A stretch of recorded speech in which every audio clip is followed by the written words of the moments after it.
Hey guys, this is Harish. I'm going to analyze the game between my students Satvik and Saket Desu. Actually, Saket Desu is playing white here. The e4, e5, the first two moves are already played here. So we need to continue the game now. Before that, let me check the stream. I'll be right back.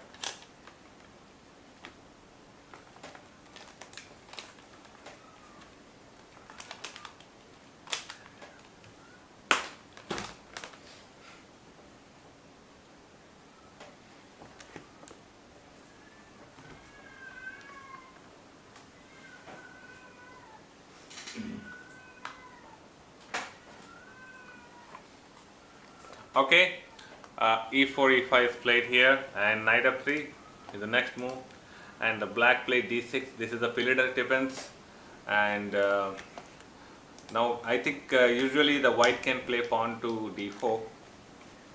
This is another variation of the Philidas defense at the move number 3. But after d6, here the Saket played knight c3. Maybe he's planning to control this d5 square, and also is planning to defend this. Okay, after knight c3, knight c6 is played by black.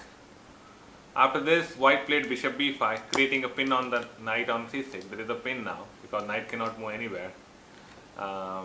Because you can see this, bishop can take. Okay, so what we need to do now? Let's see what black is going to do now. Black must unpin here. There is no option. Okay, the black must unpin the knight, otherwise it may create a double pawn structure here. The double pawn structures are not really good actually. Okay, so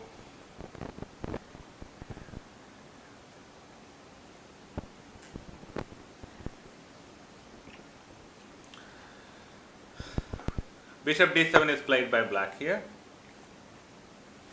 Okay, he's unpinning the knight. So after bishop d7, it's white to play now. He played d3. Saket played d3 here, and after that black played a6. So d3 to open up this line, diagonal line. You can understand why d3 is played here, and also we are defending the pawn on e4. Okay, so now bishop a4 is played after a6 because white can take this knight on c6, but bishop will take, and we are simply exchanging the bishop here. There is no use because we are helping him to activate his bishop. That's why instead of taking this, the bishop a4 is a very nice move. We can play bishop a4 only.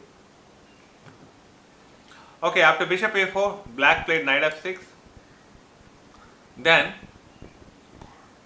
it's the white's turn to play. I think we can pin the knight on f6, but he did the same thing, bishop g5, and black played bishop e7. Satvik played bishop e7, and it's like basic. They both are following a basic opening principle, and they play simple opening only. They are not making a game complicated here. After bishop e7, knight d5 is played by white. I think this is the mistake here. He should not play knight d5. It's a blunder. Why? Because see, knight into this. Okay, after knight into this, it's putting a pressure on the bishop. You see, after knight into d5, the bishop on e7 is also attacking the bishop on g5, right? The bishop on e7 is attacking the bishop. And knight is defending. I agree the knight is defending, but queen and bishop both are putting pressure on this bishop.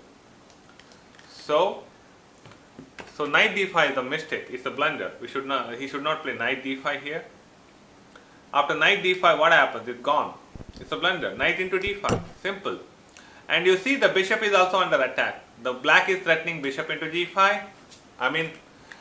Black is threatening bishop into g5. After that, knight into g5. Then queen can capture. So black is winning, right? Okay, so after knight into d5, E into d5 is played by white. Okay, then look at this. Black played bishop into g5. D into c6. Bishop into c6. Okay, looks like it's equal, but simply white lost an extra pawn here. Correct? 1, 2, 3, 4, 5, 6, 7. And black got 8 pawns here, right? Yes. Bishop into c6. This. And knight into g5, queen into g5. This is a simple exchange games Saket is trying to play here. A simple game. He's just trying to exchange the pieces, but he lost a pawn here. You can see that. He got 7 pawn and black got 8 pawns here. Correct? See, in an opening, each and every pawn is important. We cannot give up the pawn here in the opening. Okay, if you give up the pawn in the opening only, then in the end game it gives a lot of disadvantage. Okay, you cannot win an end game. So we have to be very careful, because each and every pawn is important in a chess game. Okay, after queen into g5, I think he castled here. White castled and black played h5 and white played h3. Maybe he is thinking, worried about pawn advance, that's why Saket played pawn to h3. Okay, d5 is played by him and queen f3 is played by white. Maybe he can try something else, like some better move, better idea is there, like moving the queen to e2 is also one of the idea, and rook e1 is also another idea. So a lot of ideas are there, but I don't know why he's doing that. White played queen f3, black played queen f4. Oh, see, Satvik is offering exchange because he got an extra pawn here. That's why it's fine to exchange the queen, right? Yes, queen into f4, e into f4, and white played rook f1, king d7, and g3 looks unusual move. I really don't like g3 here. Why we need to offer exchange? Why we need to exchange the pawn? So probably I think he should play rook e2 or rook e5 with the idea of rook ae1. We should double the rook here. That's really good for white. Okay. So here, I don't know why he did that.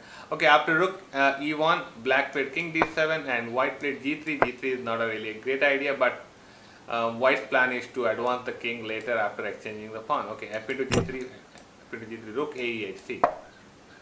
And here Saket captured rook into e8. This is not a really good idea. It's a mistake actually. We should not play rook into e8, because rook into e8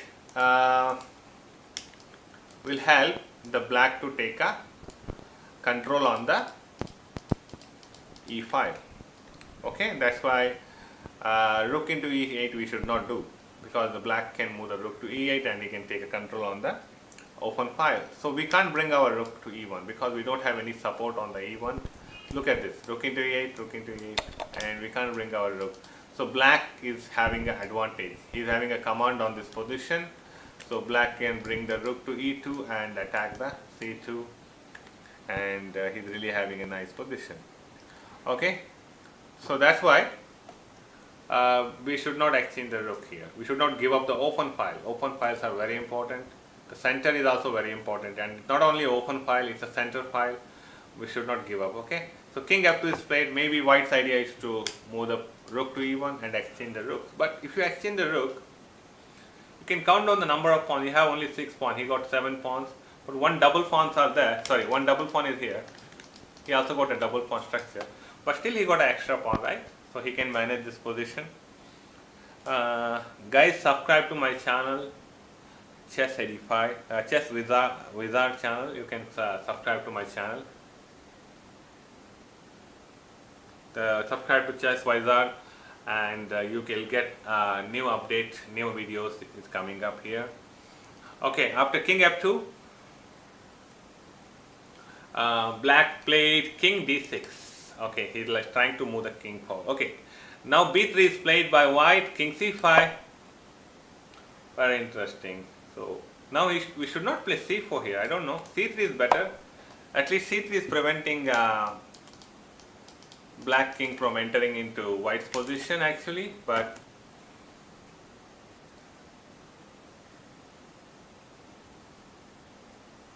After king c5, c4 is played.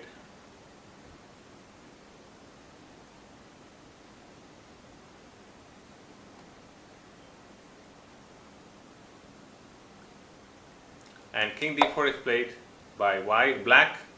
We should not play pawn to c4. Pawn to c4 is a mistake again. And at least he can also play this one, but he can push the pawn to d4. Two options are there. I don't think c4 is a nice move here because we are giving a chance to enter we are giving a chance to the black to enter into our position. Okay. After c4, king d4 is played here. You see c into d5, c into d5, and we play rook d1. And actually black had a chance to get extra pawn here. Very simple. I don't think extra pawn you can get. Okay, pawn into. Okay, it's not extra pawn you're getting. Sorry. So yes, no problem. So rook d1 is played, but our pawn on d3 is under attack now. King is attacking. See, look at this. If rook goes to e3, and it's very hard for us to defend this pawn. Okay, because the rook is controlling the e file. We are not able to move the king to e2 here, or e1 also is not possible. So I think the black is 100% winning here. After rook e3, rook d2 is played, rook into d3 is all expected move only. King into d3, and white played king f3, king c2, white played king f4. This is clear winning because you can understand how black is winning, because black can take the pawn on a2, b3, and he can just push this pawn forward. That's it. Okay, he played d4. So black played d4 here.